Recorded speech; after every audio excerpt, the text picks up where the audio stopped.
military analyst Sean Bell. Hello, Sean. The situation on the ground appears to be part of a deliberate attack on the energy infrastructure of Ukraine. Yeah, good afternoon, Sam. Yeah, last night, Russia launched another wave of drone and missile attacks. The Russians, 12 drones, apparently 4 missiles. Ukraine did claim they shot down about 2/3 of them, but inevitably quite a lot seem to have gone through, judging by the damage we're hearing. President Zelensky described it as a massive wave of attacks. He was almost certainly talking about the last few days, because as you and I were reporting yesterday, there was significantly more yesterday, 58 drones, 26 cruise missiles. But as you say, the energy infrastructure seems at the moment to be the target of the attack. It's a bit strange, though. Normally, in the last 2 years, Russia's done that at the start of winter to try and make life as difficult as possible for the Ukrainian people. This time, it seems to be twofold aims, one of which is to force Ukraine to launch their remaining missiles, air defence missiles, to protect themselves. That reduces further their stock of missiles. But also there's a potential that Russia's actually targeting the defence industrial base of Ukraine at the moment, take away the power. Ukraine is trying to develop its own missiles and bombs and weapons, so this seems to be targeted at that as well. President Zelensky making yet another plea for the US to release that sizable tranche of money, which has been logjammed in Congress. What do you make of those comments? Yeah, the constant Zelensky is making a real point at trying to get this 60 billion unlocked. It's less about the money, to be brutally honest. What Zelensky desperately needs is weapons, and he needs them now. And there's very few places in the world that have them on the shelf. America does, and that's what he needs to unlock. And what Zelensky claimed is that if he doesn't get those soon, he's going to be retreating in small steps, and bluntly, it looks pretty difficult. Now, it's not just the US that he's appealing to, it's also the EU. The EU has committed a lot of money, but the reality is they haven't been able to give weapons. And the reason they haven't is nobody in the world has enough weapons to cope with the scale of warfare that's happening. So what you have to do is industrialise your defence industrial base.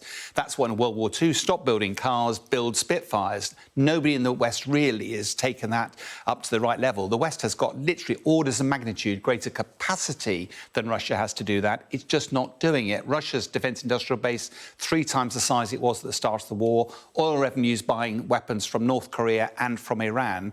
And they've got an emboldened Putin, all of which is painting a bleak picture for Ukraine. Europe is reported to not have foreseen that this blockage of money from the United States would happen so early. What are the implications of that blockage coming earlier than people expected? And also, where else could the aid come from?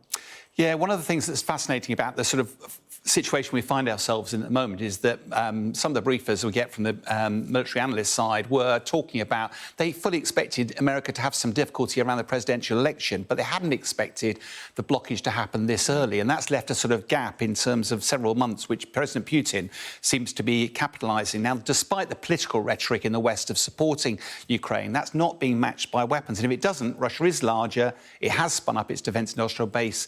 Ukraine looks quite bleak. What is the answer? Well, there are some choices still available to the West. You'll remember President Macron of France was not ruling out boots on the ground. Our own former Defence Secretary, Ben Wallace, said exactly the same. Now, it's not just about putting Western troops. It allows Western troops to take modern Western weapons in. You'll recall that we've been giving Ukraine older weapons. Well, if it's the West down there with modern weapons. Also, the no-fly zone. There was a lot talked about that. There's now a renewed interest in, do you put a no-fly zone across the whole of Ukraine, or at least part of Ukraine? Both of those would have a significant impact on Russia's ability to prosecute this war.